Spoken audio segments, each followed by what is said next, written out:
جو کہنا چاہ رہا تھا وہ یہ ہے کہ چونکہ ہم جس سوسائٹی میں رہتے ہیں، ہم جس معاشرے میں رہتے ہیں، اور ہم چونکہ عربی سے واقف بھی نہیں ہیں، تو عام طور پر یہ دیکھا گیا ہے کہ جب بھی رمضان المبارک کا مہینہ آتا ہے تو لوگ جو ہے وہ مسجدوں میں بیٹھتے ہیں، کسی صاحب علم کی مجلس میں بیٹھتے ہیں، اس سے کچھ علم کی کچھ موٹی موٹی باتیں سیکھتے ہیں، اور عام طور پر یہ ہر مساجد کے اندر یہ ہوتی ہے ایکٹیویٹی، ایک صاحب علم ہوتا ہے، اس کے ساتھ کچھ لوگ بیٹھتے ہیں، کیونکہ عام جو 11 مہینے ہوتے ہیں اس میں اس طرح سے مواقع نہیں ملتے۔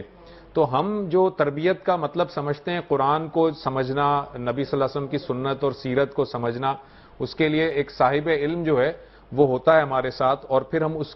کے ساتھ بیٹھ کر گفتگو کرتے ہیں یا اس کی گفتگو سنتے ہیں۔ تو میں یہ جاننا چاہ رہا تھا کہ اس طرح کی کوئی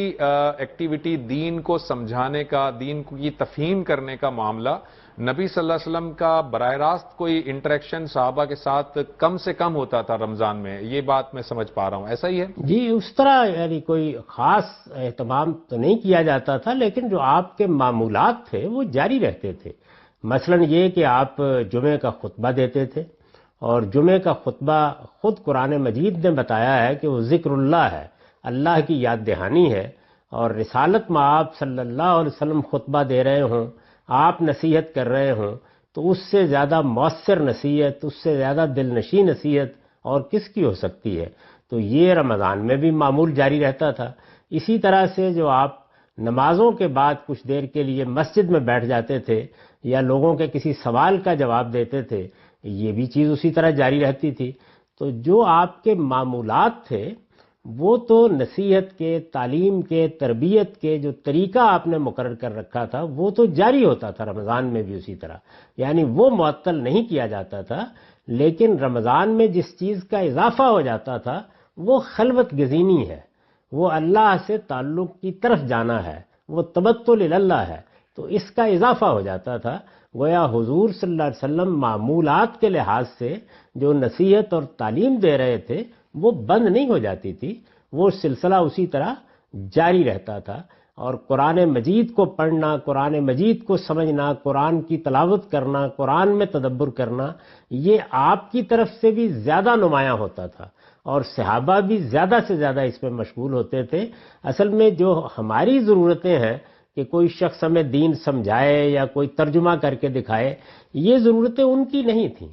قرآن ان کی زبان میں تھا، وہ تو جب قرآن پڑھ رہے ہوتے تھے یا قرآن سن رہے ہوتے تھے تو گویا براہ راست اس کو سمجھ رہے ہوتے تھے، الا یہ کہ کہیں کوئی مشکل پیش آ جائے اور وہ رسالت مآب صلی اللہ علیہ وسلم سے اسے پوچھ لے۔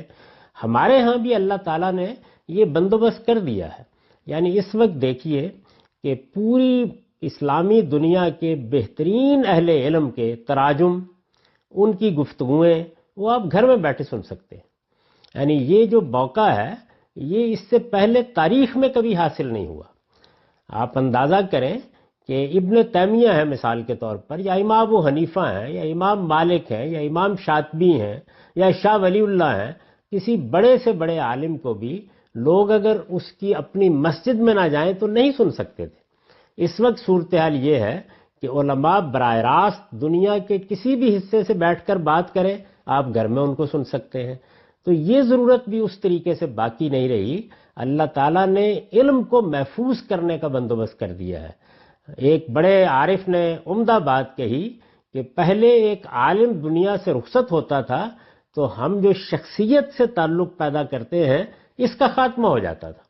لیکن اب وہ پورا کا پورا عالم اپنی پوری تعلیمی، تدریسی، دعوتی خصوصیات کے ساتھ محفوظ ہو جاتا ہے۔ تو گویا اللہ تعالیٰ نے ایک طرح کا دوام عطا کر دیا ہے اس کو بھی اس زمانے میں۔ تو یہ اہتمام بھی آپ کے لیے موجود ہے، آپ گھر میں بیٹھ کر کسی عالم کی تفسیر سن سکتے ہیں،